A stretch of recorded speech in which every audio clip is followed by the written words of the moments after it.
Voice of Telangana with Vijaya Reddy. Yes, మీరు తమ్ చూశారు కదా, ఇక్కడ ఉన్నది మీకు 2 లైన్లు కనిపిస్తుంది. రేషన్ కార్డు లేకుండా రుణమాఫీకి తిప్పలే. మీకు దాంతోపాటుగా పై లైన్లో ఇంకొకటి పెట్టాను. బ్యాంకులో అసలు ఇంతవరకు మీకు డౌట్ కూడా వచ్చి ఉండదు కదా. సో మీకు ఈ అంశాన్ని నేను కొత్తగా తెరపైకి తీసుకొస్తున్నాను. సో అసలు విషయం ఏంటనేది మీకు క్లియర్గా చెప్తాను. అసలు బ్యాంకులో అప్పెంతుంది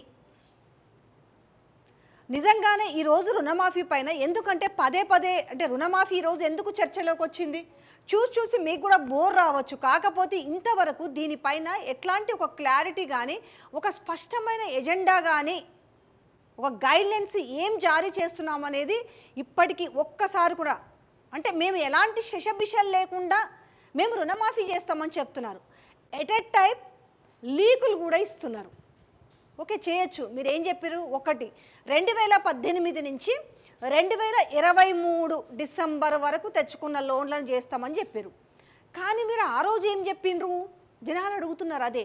కొంతమందికి అంటే 2014 నుంచి ఉన్నాయి, 2010 నుంచి ఉన్నాయి, కట్టకుండా అలాగే దాన్ని వదిలేసి పెట్టున్నారు. కానీ వాళ్ళ డేటా ఏది వీళ్ళ దగ్గర తెచ్చుకోలేదు. వీళ్ళంతా కూడా ఫోకస్ ఎంత పెట్టారంటే 2018 నుంచి 2023 వరకు అని చెప్పినారు. సరే, ఇది ఒకవేళ పక్కన పెట్టినా కూడా మరి వాళ్ళ పరిస్థితి ఏందన్నది, ఎందుకంటే మీరు మొన్న చూసినాం కదా, బ్యాంకుల వాళ్ళు వెళ్ళి అక్కడ అది పాతి ఉన్నాయి కదా, బ్యాంకులు జప్తు చేసుకుంటామని చెప్పి. సో లోన్లు పేరుకుపోతూ ఉంటే తెచ్చుకున్నది ఒకవేళ 60,000 అయినప్పటికీ వాళ్ళకు పంట పండక రెన్యువల్ చేసుకునే కెపాసిటీ లేకపోతే ఆ రుణం అనేది పెరుక్కుంటూ పోతుంది. ఇంకేం చేస్తారు, ఆఖరికి బ్యాంకులోలు జప్తుకు వస్తుంటారు. దాంతోపాటుకి ఏంటి అని అంటే, జనరల్గా అయితే ఇప్పుడు వీళ్ళు పెడుతున్న కండిషన్ల గురించే మాట్లాడదాం. అంటే చాలామందికి మీరు ఎవరన్నా ఈ లైవ్లు చూస్తున్న వాళ్ళు కాల్ చేయొచ్చు, లేదనుకుంటే కామెంట్స్ రూపంలో పెట్టచ్చు. నిజంగా ఎంతమందికి 2 లక్షల రుణమాఫీ ఉంది, ఎంతమందికి 2 లక్షల రుణమాఫీ ఉంది? ఫస్ట్ థింగ్, ఎందుకంటే వీళ్ళు చాలా తెలివిగా ఏకకాలంలో 2 లక్షల రుణమాఫీ అన్నారు. అయితే ఈ ఏకకాలంలో 2 లక్షల రుణమాఫీ అని చెప్పుకుంటూ దీన్ని కూడా ఇప్పుడు దఫాలుగా చేసుకుంటూ పోతారు. అంటే ఫస్ట్ 1,00,000, 1,50,000, 1,70,000 ఇట్లా దఫాలుగా చేసుకుంటామని. అంటే ఇవన్నీ కూడా 1 by 1 లీకులు వదులుతున్నారు, కానీ ఒక స్పష్టమైన ఒక గైడ్లైన్స్ను మాత్రం రివీల్ చేయలేకపోతున్నారు. ఎందుకంటే ఇప్పటికే రైతుల్లో ఒక రకమైన ఆందోళన వచ్చింది. అసలు ఈ రుణాలకు రేషన్ కార్డుకు ముడిపెట్టుడు ఏంది అనేది. ఏదైతే వీళ్ళు ప్రజాపాలన అన్నారో, ప్రజల పాలనకు సంబంధించిన దరఖాస్తులు తెరపైకి తెచ్చారు, అప్లై చేసుకున్నారు. 6 నెలల పొద్దు కాస్త గడిచిపోయింది, అయినప్పటికీ కూడా ఇంతవరకు కూడా ఒక రేషన్ కార్డు అయితే జారీ కాలేదు. సో మీకు ఎమ్మటే ఇంకోటి అంటారు, ఇమ్మీడియట్లీ పాత ప్రభుత్వంలో ఇచ్చిరా అనేది. ఇప్పుడు నేను ఈ సబ్జెక్టు గురించి చెప్తున్నప్పుడు ఈ సబ్జెక్టు గురించి మీరు స్పష్టంగా వినండి. ఎందుకంటే ఇమ్మీడియట్లీ అసలు మనం ఎక్కడెత్తుకోవాలి, ఫస్ట్ నెగటివిటీ ఎక్కడెత్తుకోవాలి అది కాదు, అసలు సబ్జెక్ట్ ఏంటి, ఈ ప్రభుత్వం ఎలాంటి కొర్రీలు పెడుతుంది. అసలు రుణమాఫీ రేపు ఆగస్టు 15 లోపు 15 వరకు రుణమాఫీ చెయ్యాలి అంటే ఏ రకంగా, కాలంలో ఎంతమంది అయితే ఉన్నారు అంటే 40,000 కోట్లు అయితే ఖచ్చితంగా అవసరం ఉంది రుణమాఫీ కోసం. కానీ ఇప్పుడు ఈ ముఖ్యమంత్రి చెప్తున్న మాటలు ఏంటంటే 30 నుంచి 32 కోట్లు, అంటే 30,000 కోట్లు అంటున్నాడు.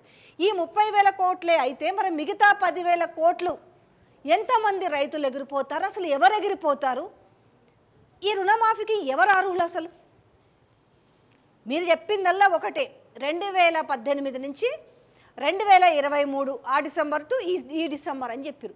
ఇది ఒక్కటి తప్పితే మిగతావన్నీ మెల్లమెల్లగా జనాల కంటే ఒక్కసారిగా చెప్తే గవర్నమెంట్ మీద వ్యతిరేకత వస్తుంది కాబట్టి 1 by 1 లీకులు ఇచ్చుకుంటూ పోతున్నారు.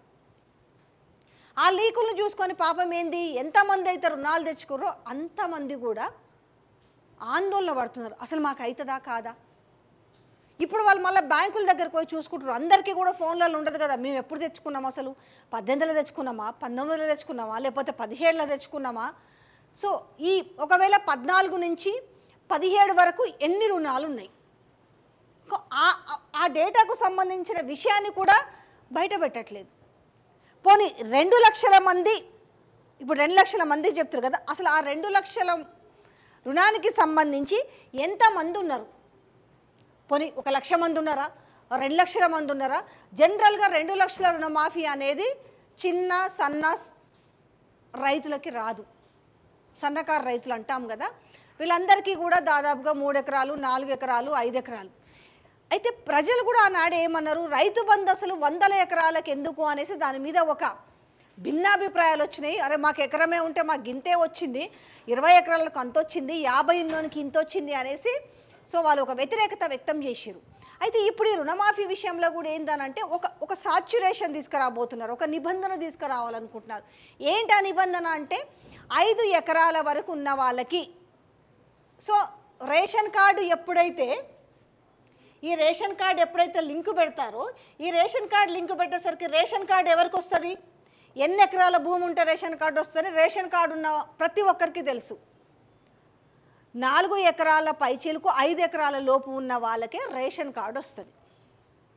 అయితే ఇప్పుడు రాష్ట్రంలో ఆల్మోస్ట్ 1 కోటి వరకు ఉన్నాయనుకుంటాను రేషన్ కార్డ్స్.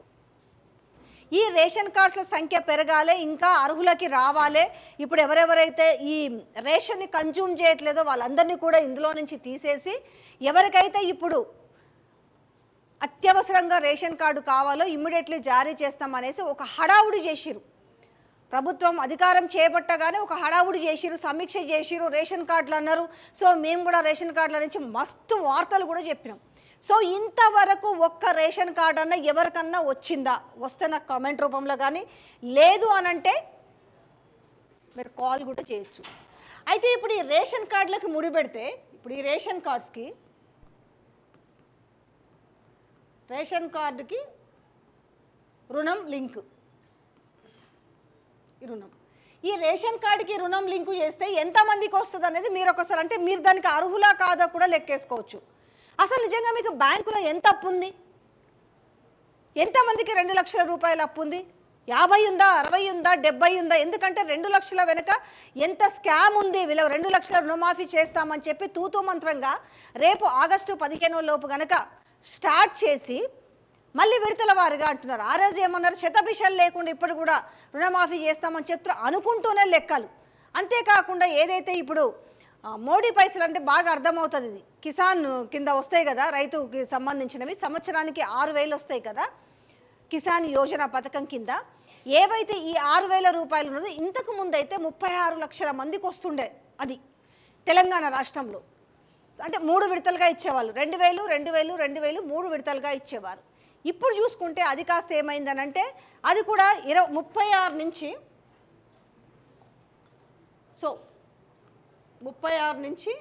36 లక్షల నుంచి అది కూడా 29 లక్షల మందికి పడిపోయింది. అది 29 లక్షల మందికి రైతులకి. ఇది సో వీళ్ళు ఇంకోటి ఏమంటే అంటే అదంతా కూడా ఒక పకడ్బందీగా జరుగుంటుంది కాబట్టి సో ఇటు ఒకవైపు ఇది రేషన్ కార్డు,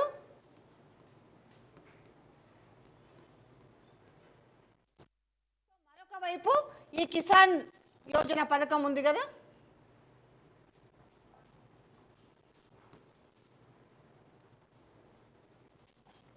సో ఏదైతే ఉందో ఈ కిసాన్ యోజన పథకం కింద ఇది ప్లస్ ఈ రేషన్ కార్డు, ఈ రెండిటికి జత చేసి ఈ రుణమాఫీకి సంబంధించిన డబ్బులు చెల్లించాలనేసి ప్రభుత్వం ఒక ఆలోచన చేస్తుంది. రెండింటికి సంబంధించి మీరు బాగా గుర్తుపెట్టుకోండి, ఎందుకంటే మీకు వస్తుందా రాదా అనేది మీరు ఒక డైలమాలో ఉన్నారు కాబట్టి డెఫినెట్గా మీరు క్లారిటీ తెచ్చుకోవచ్చు. నిజంగా మీరు ఎన్ని ఎకరాలకు రుణమాఫీ తెచ్చుకున్నారు అంటే మీన్స్ రుణాలు తెచ్చుకున్నారు, కానీ ఏ రకమైన రుణం తెచ్చుకున్నారు? మార్టిగేజ్ లోన్స్ తెచ్చుకున్నారా, లేదు అంటే క్రాప్ లోన్ తెచ్చుకున్నారా? సో బ్యాంకుల రూల్స్ కూడా మారున్నాయి. ఎందుకంటే మన కేసీఆర్ సర్కారు ఉన్నప్పుడు ఏదైతే 80% ప్రజలకి 1 లక్ష రూపాయలు లాస్ట్ మూమెంట్లో వేశారు కదా, ఎలక్షన్స్కి ముందు వేసిన 1 లక్ష రూపాయల్లో మళ్ళీ రెన్యువల్ చేసి ఆ డబ్బులు తెచ్చుకున్న వాళ్ళకి ఎవరికైతే 1 లక్ష రూపాయలు దాటుతుందో అది ఆ 1 లక్ష రూపాయలు దాటిన వాళ్ళకి బాగా గుర్తు, బ్యాంకులో రెన్యువల్కి పోయినప్పుడు ఒక ఇంత చిట్టా ఇచ్చారు, ఇంత కట్టకు సంబంధించిన డాక్యుమెంట్స్ ఇచ్చారు. వాటిల్లో అన్ని ఎవరికైనా చదువుకున్న వాళ్ళకి దాంట్లో మార్టిగేజ్ అనేది కూడా ఉంది. అయితే మేము కూడా బ్యాంకులో వాళ్ళని అడిగినాం, ఎందుకండి మీరు ఇవి క్రాప్ లోన్స్ కదా, మీరెందుకు వీటిని మార్టిగేజ్తో సైన్స్ చేయించుకుంటున్నారంటే, లేదండి బ్యాంక్ రూల్స్ మారినాయి, 1 lakh దాటితే అది మార్టిగేజ్ కిందకి, బట్ ఇది రూల్స్ అని చెప్పారు. అయితే ఇప్పుడు ఈ 1 lakh మార్టిగేజ్ కిందకి కన్వర్ట్ అయిన ఈ 1 lakh దాటిన వాళ్ళకి చేస్తారా? ఎందుకంటే అవి క్రాప్ నుంచి మార్టిగేజ్కి మారినాయి. మీరేమో 2 లక్షలు అంటున్నారు, కానీ ఇక్కడ రైతు రుణమాఫీ తర్వాత కొంతమంది ఏం చేసిరనంటే బంగారం పెట్టేసి డబ్బులు తీసుకొచ్చారు వ్యవసాయానికి. సో ఇది కూడా వర్తిస్తుందా వర్తించదా? ఇట్లా ఎన్నెన్ని డౌట్లు ఉన్నాయంటే ఒక రుణమాఫీకి సంబంధించి చూస్తే అంటే తీస్తూ ఉంటే డౌట్లే వస్తున్నాయి. రెండోది ఏంటంటే ఈ రేషన్ కార్డు ఒక లెక్క అయితే రేషన్ కార్డ్స్ అందరికీ లేవు. ఎందుకంటే అప్పుడెప్పుడో ఆ ఇంటి పెద్ద ఆయన ఉంటే వాళ్ళ కొడుకులు కోడళ్ళు అందరు కలిపి ఒకటే రేషన్ కార్డు ఉండింది.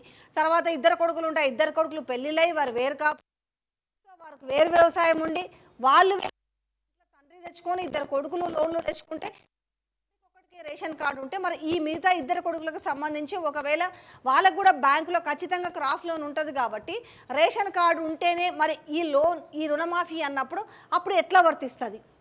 పోనీ ఒకవేళ మీరు రేషన్ కార్డుకే లింకు చేయాలనుకున్నప్పుడు ఎందుకు మరి మీరు ఫస్ట్ రేషన్ కార్డుల ప్రక్రియ జారీ చేసిన తర్వాత రుణాల ప్రక్రియ తీసుకురావచ్చు కదా? లేదు ఇవన్నీ ఎందుకు? ఇప్పుడు రైతులు కూడా ఒకటే మాట చెప్తున్నారు, ఏంటి అంటే అన్కండిషనల్గా ఎలాంటి షరతులు పెట్టకుండా రుణమాఫీ జరగాలి. మీరు చెప్పింది ఒక మాట చేసేది ఒక మాట కాకుండా సో తూతూ మంత్రంగా కాకుండా అంటే ఎట్లాగూ ఎలక్షన్లు లేవు, మొన్నంటే పార్లమెంట్ ఎలక్షన్స్ ఉన్నాయి కాబట్టి ఆ రోజు ఆగస్టు 15 అని చెప్పకపోతే ఆనాడు కనుక దేవుళ్ళ మీద ఒట్టేసి ఉండకపోతే 8 సీట్లు కూడా వచ్చేవి కావన్న సంగతి కాంగ్రెస్ పార్టీకి కూడా తెలుసు. సరే ఎవరికి బయట చెప్పుకోరు అది, సో వాళ్ళ అంతర్మథనంలో వాళ్ళకి తెలుసు, వాళ్ళ మనస్సాక్షికి ఆ 8 సీట్లు కూడా వచ్చేవి కాదు.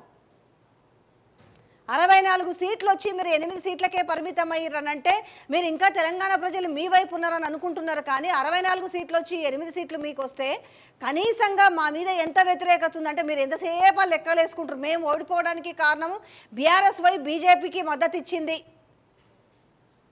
ఇంకా లేకపోతే సిరిసిల్ల బీజేపీకి ఎట్లా ఓట్లు ఎక్కువ వస్తాయి, మెదక్లు ఎట్లా ఓట్లు వస్తాయి, సిద్దిపేటలు ఎట్లా ఎక్కువ వస్తాయి లెక్కలు వేసుకుంటున్నారు కదా. మరి మీ నియోజకవర్గంలో మీన్స్ మీ సిట్టింగ్ నియోజకవర్గం అయినా మల్కాజ్గిరిలో అసలు బీజేపీ ఎట్లా గెలుస్తుంది? మరి అంటే ఇది బేసిక్ సెన్స్ కదా. ఓ ప్రజలు ఏం పట్టించుకోరు కదా, మనం ఏం మాట్లాడినా మనం ఏమైనా మాట్లాడొచ్చు. అంటే ముఖ్యమంత్రి మాట్లాడుతుందో ఆయన నిజంగానే ఓన్గా మాట్లాడుతున్నాడా, ఎవరైనా తనకు మరి ప్రిపేర్ చేసి ఇస్తున్నారో నోట్ తెలియదు. కానీ ఆ నోట్ ప్రిపేర్ చేసే వాళ్ళకన్నా తెలియాలి. లేదు అనంటే తను మాట్లాడుతున్నప్పుడైనా నా వెనక ఏముందని చూసుకొని మాట్లాడితే జనాలకు అర్థమవుతుంది. మరి మహబూబ్ నగర్ నీ గడ్డ కదా, మహబూబ్ నగర్లో బీజేపీ గెలిచిందనంటే దానికి సపోర్ట్ చేసినట్ట అంటే నాలుక ఎట్లంటే అట్లా మడత పెట్టవచ్చు. అది ఒకప్పటి కాలం. మీరు ఢిల్లీలో కూర్చొని ఇంకో మాట మాట్లాడి జగన్మోహన్ రెడ్డి పరిపాలన విధానం చూసి అందుకే టీడీపీని గెలిపించుకున్నారు అనేసి ఆయన దుశ్చర్యలు ఆయన నియంత్రణ పాలన గురించి మాట్లాడారు కదా. మరి ఈరోజు రాష్ట్రంలో జరుగుతున్నది ఏంటి? ఇప్పుడు రైతుల కోసం పట్టించుకుంటలేరు, నిరుద్యోగుల కోసం పట్టించుకుంటలేరు. ఒక్క రుణమాఫీకి సంబంధించిన విషయంలోనే ఇంత చర్చ జరుగుతుంటే రైతులకు ఒక స్పష్టమైన పోనీ మేము ఇంతమందికి ఇస్తాం గీలు అరువులు అనే మాట చెప్పట్లేదు. కానీ ఒక్కొక్క లీకులు వదులుతుంటారు. మీరు లీకులు వదలకపోతే ఎట్లా బయటకు వస్తాయి? ఇంతమంది ఛానళ్ళు చెప్తున్నారు, ఇటు సోషల్ మీడియా చెప్తుంది, ఇట్లా మెయిన్ స్ట్రీమ్ మీడియాలు చెప్తున్నారంటే అసలు లీకులు ఇవ్వకుండా ఇవన్నీ బయటకు ఎట్లా వస్తున్నాయి? అసలు ఒక్కటి నిజంగా చిత్తశుద్ధి ఉండి మేము ఇంతమందికి చేస్తాం, పోనీ మీ 30,000 కోట్లకు సంబంధించి ఈ 30,000 కోట్లలో ఎంతమంది అర్హులైన రైతులు ఉన్నారు, వాళ్ళు ఏ జోనర్కి చెందిన వాళ్ళు, ఈ 2 ఎకరాల భూమికి సంబంధించి చెందినవారా, అది 5 ఎకరాలకు సంబంధించా, అసలు దేనికి సంబంధించిన వాళ్ళు? రేషన్ కార్డులో మీరు కనుక ఆ ప్రక్రియ ఖచ్చితంగా రేషన్ కార్డులకు లింక్ చేస్తే రేషన్ కార్డులు లేని వాళ్ళు రేపు రోడ్లపైకి రాకుండా ఉంటారా? అంటే మీరు చెప్పింది ఏంది చేస్తుంది ఏంది అనేసి. మీకు ఈ పాటికే ప్రజల్లోని రైతుల్లోని వ్యతిరేకత విద్యార్థుల వర్గంతో ఏ విద్యార్థులనైతే అడ్డు పెట్టుకొని వచ్చిరో ఏ రైతులనైతే అడ్డు పెట్టుకొని వచ్చిరో వాళ్ళే మీ మీద తిరగబడుతున్నారు కదా. తిరగబడడానికి ఆల్రెడీ రోడ్ల మీదకి వస్తున్న వీళ్ళు కనబడుతున్నారు. నిరుద్యోగులేంది ఉద్యోగులేంది ఎవరు ఏ కష్టం ఉంటే ఏడబోతే అన్నే వాళ్ళు పాపం ధర్నాలు చేసే పరిస్థితి. ప్రజాభవన్ దగ్గర చూసుకోండి, అటు ఇందిరా పార్క్ దగ్గర చూసుకోండి, ధర్నా చౌక్ కావచ్చు, నీ ఇంటి ముందు కావచ్చు. ఒక్కరోజన్న వచ్చి అరే ఏంది మీ పరిస్థితి? మనం ప్రతిపక్షంలో ఉన్నప్పుడు మాత్రం మస్తు పలుకులు పలుకుతాం, సత్యహరిశ్చంద్రుని కంటే మస్తు పలుకులు పలుకుతాం. ఇవాళ వాళ్ళు గోస పడుతున్నారు, మోకాళ్ళ మీద దండాలు పెడుతున్నారు, ఎండలకి భిక్షాటన చేస్తున్నారు, అభ్యర్థిస్తున్నారు. జర మా గోడు వినిపించండి అండి అంటే నేనేమో చేర్చుకుంటా, నన్ను ఊలగొడతా అంటాడా, నేను కూలగొడతా అంటే చూస్తూ ఊరుకుంటానా? ఇప్పుడు ఒక ఆయన మంచి చెప్తాడు కదా, ఈయన కూడా మంచి పిట్ట కథలు చెప్తుంటాడు కదా, మంచి సామెతలు చెప్తుంటాడు. ఒక ఊర్లో ఒక మంత్రగాడు ఉంటే వాడు మంత్రాలు చేస్తుంటే వాడిని చెట్టు కట్టేస్తామా కట్టేయమా? మరి ఇట్లా మమ్మల్ని కూలుస్తామంటుంటే మేము ఊకుంటామా? మరి బీజేపీ చెప్పింది కదా, మరి బీజేపీలో కూడా 8 మంది ఎమ్మెల్యేలు ఉన్నారు కదా, మరి బీజేపీ నుంచి ఎందుకు తెచ్చుకోలేకపోతున్నారు? మీ పాయింట్కే వద్దాం. బీజేపీ కూడా ఉండదు, కాంగ్రెస్ ప్రభుత్వము ఉండదు, కూలిపోతుంది అనేసి స్వయాన ఎవరు మాట్లాడిండు? మీరు మర్చిపోయినారా? రాజ్యసభ సభ్యుడైన లక్ష్మణ్ మాట్లాడలేదా? మరి వాళ్ళ నుంచి ఎందుకు ఎమ్మెల్యేలు తీసుకోవట్లేదు? ఎప్పటికైనా ప్రమాదమే కదా, వాళ్ళు కూడా 8 మంది ఉన్నారు, ఎందుకైనా మంచిది అనేసి కదా. ఆహా, ఈడనే కదా నీకు భయం అంతా. కానీ ఒక్కసారి మరి అంటే కుక్క కాటుకు చెప్పు దెబ్బలాగా మరి విలీనం చేసుకుంటే తెలంగాణ ప్రజలంతా హర్షిస్తారని, పోనీ అదన చేసి చూపించినా మంచిగా ఉంటుండే కదా అని తెలంగాణ ప్రజలు అనుకుంటున్నారు. ఒక్కొక్కరిని పోయి వాళ్ళ ఇంట్ల దగ్గరికి పోయి వాళ్ళకి కండవాలు కప్పి వాళ్ళకు బొకేలు ఇచ్చడానికి మీకు సమయం ఉంటుంది? ఢిల్లీకి పోవడానికి ఎన్నిసార్లు పోవడానికైనా టైం ఉంటుంది? మరి ఇటు రైతుల గోస కావచ్చు, ఇటు నిరుద్యోగుల గోస కావచ్చు, వీటి మీద ఎందుకు శ్రద్ధ ఉండట్లేదు? ఏముందిలే, అయిపోయినాయి పార్లమెంట్ ఎలక్షన్స్లు, ఎట్టాగో మాకు 8 ఇచ్చారు కాబట్టి వాళ్ళ సాగు వాళ్ళు చేస్తారులే, మేము చూద్దాం, మేము ఇప్పుడంతా ఒక లోకల్ బాడీ మినహాయిస్తే ఏమున్నాయిలే ఎలక్షన్స్ అనేది మీకు ఒక ధీమా కూడా ఉండొచ్చు. కానీ గతంలో పరిపాలనకి విధానాలకి తర్వాత ఇప్పటికీ చాలా తేడా ఉంది. తేడా ఎక్కడొచ్చిందంటే ప్రజల ఆలోచనలో తేడా వచ్చింది. ప్రతి చిన్న విషయాన్ని క్షుణ్ణంగా పరిశీలిస్తున్నారు. ఇలా సోషల్ మీడియాలో వచ్చే వార్తలను అధికార పార్టీ చెప్పే అబద్ధాలను నమ్ముతలేరు. మీరు 100 ఛానళ్ళు పెట్టుకొని అధికార పార్టీ అబద్ధాలు చెప్పినా కూడా నమ్మే పరిస్థితిలో లేదు. ఇవాళ ప్రతిపక్షంలో ప్రజల సమస్యలు ఎవరైతే చూపెడుతున్నారో ఒక్కటున్న అసలు కౌరవుల లెక్కన 100 కాదు, ఓకే, కౌరవుల లెక్కన 100 మంది ఉంటే చూస్తలేరు. అదొక్కటి గుర్తుపెట్టుకోండి. ఒక్క ఛానల్ గొంతుగా వినిపించేది ఉన్నా కూడా అరే ఇదేంది నిజంగా 100 ఒకలాగా చెప్తున్నారు, ఒక్కడొకలాగా చెప్తున్నాడు అంటే 100ని మీరు కొనేసానని అర్థమవుతుంది. ఆ ఒక్కటి మాత్రం ఎందుకు చెప్పాలనుకుంటుంది, ఎందుకు గొంతు చించుకుంటున్నారు? మెల్లగా వెళ్తుంది. ఈరోజు ఒక్కరితో అవుతుంది, 2తో అవుతుంది, 3తో అవుతుంది. అంటే నిస్సిగ్గుగా ఇంకా మీడియాలో కూర్చొని నిస్సిగ్గుగా వార్తలు ప్రసారం చేసుకుంటా వండుకుంటా. జీవన్ రెడ్డి విషయంలోనే తీసుకుందాం, పాపం పెద్ద ఆయన విషయంలో నువ్వు ఇంతమంది ఇంట్లోకి పోతావే, పోచారం ఇంటికి పోతావు, కడియం ఇంటికి పోతావు, వీళ్ళ ఇంట్లోకి పోయి ఏమో నువ్వు కలిసి వచ్చి ముచ్చట పెడతావు, మాటామంతి పెట్టొస్తావే. మరి జీవన్ రెడ్డి ఇంటికి ఎందుకో పోలేదు, నీ ఇంటికే పిలిపించుకున్నావు అంటే జీవన్ రెడ్డితో ఏం అక్కర్లేదా? ఉంటే అనవసరంగా ఒక మంత్రి పదవి ఇవ్వాలి, ఉంటెంత పోతెంత అనుకున్నావు. సో పాపం అధిష్టానం ఏదో ఇంకా వదలాలనుకోలేదు. ఆయన పోతే ఇప్పుడు ఈ మూమెంట్లో పోతే ఆయన ఒక 10 సార్లు గెలిచిన, అంటే బై ఎలక్షన్స్ కావచ్చు, మెయిన్ ఎలక్షన్స్ కావచ్చు, ఒక 10 సార్లు గెలిచిన వ్యక్తి, కాంగ్రెస్ పార్టీకి నిజాయితీగా పనిచేసిన వ్యక్తి కాబట్టి పోతే జనాలు ముఖాన ఉమ్మేస్తారని కనీసం అధిష్టానం గుర్తించింది. కానీ ఇక్కడున్న ముఖ్యమంత్రికి అది ఏమీ పట్టాల. పోతే పోని, అధిష్టానము విలిసి ఉండకపోయి ఉంటే ఇలా పరిస్థితి మరోలా. పాపం ఏదో చెప్పుంటారు, మంత్రి పదవి అన్నారో ఇంకేమన్నారో తెలియదు. ఆఖరికి జనాల సమస్యలు వదిలేసి మీ పిసిసి చీఫ్ నియామకం పైన కూడా నాకేదో కావాలనేసి ఇప్పుడు ఆల్రెడీ మంత్రులు కావచ్చు, ఎక్కువ రెడ్డిలు ఉన్నారు కాబట్టి సరే ఒక బీసీ సామాజిక వర్గంగా ప్రయత్నం చేద్దాం, నాకు ఎట్లాగూ ఏ పదవి లేదనేసి ఒకవైపు మదియాష్కి సీరియస్గా ప్రయత్నం చేస్తుంటే దాంట్లో కూడా మోకాళ్ళు అడ్డు పెట్టి దాన్ని కూడా మహేష్ గౌడ్కి ఇప్పించాలని ఢిల్లీలో ఉండి లాబింగ్ జరుగుతుంది. ఎక్కడుంది ప్రజల మీద? పాపం వాళ్ళేమో ఏంటేంటో సమీక్షలు జరుగుతుంటే నిజంగానే మాకేదో వస్తుందేమో, మాకు నిజంగానే రుణమాఫీ జరుగుతుందేమో. సో ఇదండి, ఎందుకంటే రుణమాఫీ విషయంలో నేను గతంలో కూడా మీకు వీడియోలు చేసి నేను అందులో పెట్టాను, ఒకసారి చూడండి, మిర్రర్ టీవీలో చూసుకుంటే రుణమాఫీ విషయంలో చాలా కండిషన్స్ అయితే ఉండబోతున్నాయి. సో అది ప్రజలకు ఆమోదయోగ్యమైన కండిషన్లు ఉంటే మంచిగానే ఉంటుంది.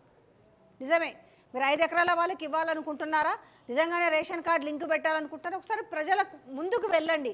ప్రజల నుంచి ఒకసారి మీరేం దగ్గరికి మీ ప్రతినిధులు ఎవరు వెళ్ళి మాట్లాడరు అనుకోండి, కనీసం మీరు ఆ గైడ్లైన్స్ ఏందో జారీ చేయగలిగితే వాళ్ళకి అర్థమవుతుంది, వాళ్ళ నుంచి ఎట్లాంటి రెస్పాన్స్ వస్తుంది. ఎందుకంటే మీరు మొన్న ఏదో చెప్పారు కదా, బ్రాండ్ బిల్స్ లేవు, మేము ఏంటివో తెచ్చినామన్నారు కదా, బీరు బిర్యానీలు ఇంకేంటివో తెచ్చినామన్నారు కదా, దెబ్బకి ఏమైంది?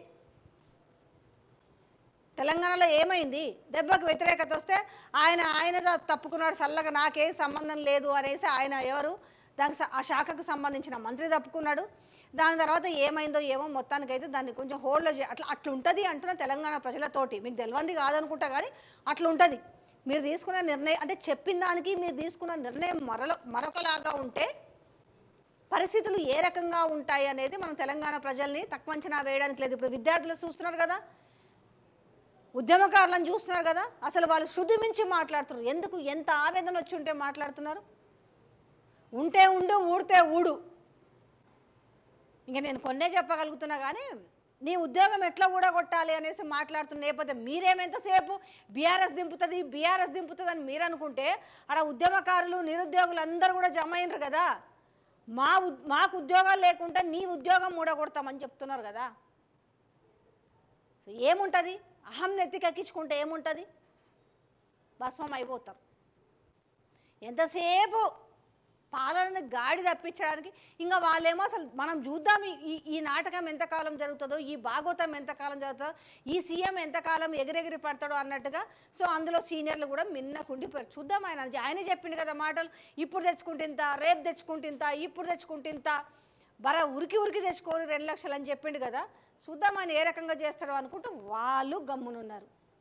అంటే బిహైండ్ ద ఏం జరుగుతుంది? నీకు ఎంతమంది వ్యతిరేకులు తయారవుతున్నారు? దేనికి అవుతున్నారు వ్యతిరేకులు తయారవ్వడానికి? తీసుకున్న నిర్ణయాలు, చెప్పిన అంశాలు ఏంది? ఏ రకంగా మనం ప్రజల్ని మోసం చేసే ప్రయత్నంలో ఉన్నాము? ఏ రకంగా మనం ఎగ్గొడదాము? ఏ రకంగా కండిషన్స్ పెడదాము? ఇచ్చినట్టుగానే ఇద్దామా లేకపోతే పెడతా? మీరు రైతు భరోసా ఇప్పుడు ఏంటిది? ఇది ఖరీఫ్ సీజన్.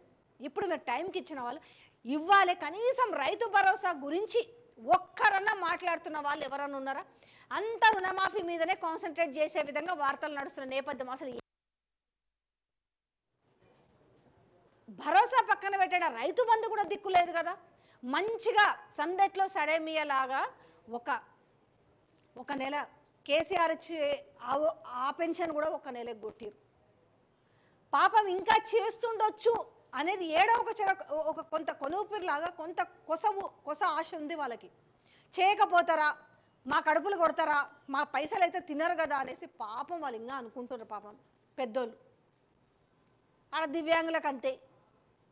ఒక్క నెల మీరు పెన్షన్ ఎగ్గొట్టగలిగారనంటే ఒక్కసారి మీరు అర్థం చేసుకోండి. అంటే మీకు మీరు వ్యతిరేకత ఎవరు అనాల్సిన అవసరం లేదు. ఎవరో నన్ను అంటారు, నన్ను బీఆర్ఎస్ వాళ్ళు అంటారు, నన్ను వాళ్ళు అంటారు, నన్ను వీళ్ళు అంటారు అని అన్నీ మీకే జమ్మించి మిమ్మల్ని ఎవరు కాదు, ప్రజలే అంటున్నారు, మిమ్మల్ని ఉద్యమకారులే అంటున్నారు. కానీ ఆడున్న మన కోదండరాం సార్ ఎందుకు నోరు తెరుస్తలేరు, ఏ పదవి కోసం నోరు తెరుస్తలేరో తెలియట్లేదు. కానీ గింత జరుగుతుంది తెలంగాణ రాష్ట్రంలో, కానీ వాళ్ళ కళ్ళకు గింత కనబడతలేదు. ఆ మహిళా మంత్రులు ఎక్కడ పోయిర్రో, ఈ కథ ఏందో ఏం అర్థం కావట్లేదు. Thank you so much.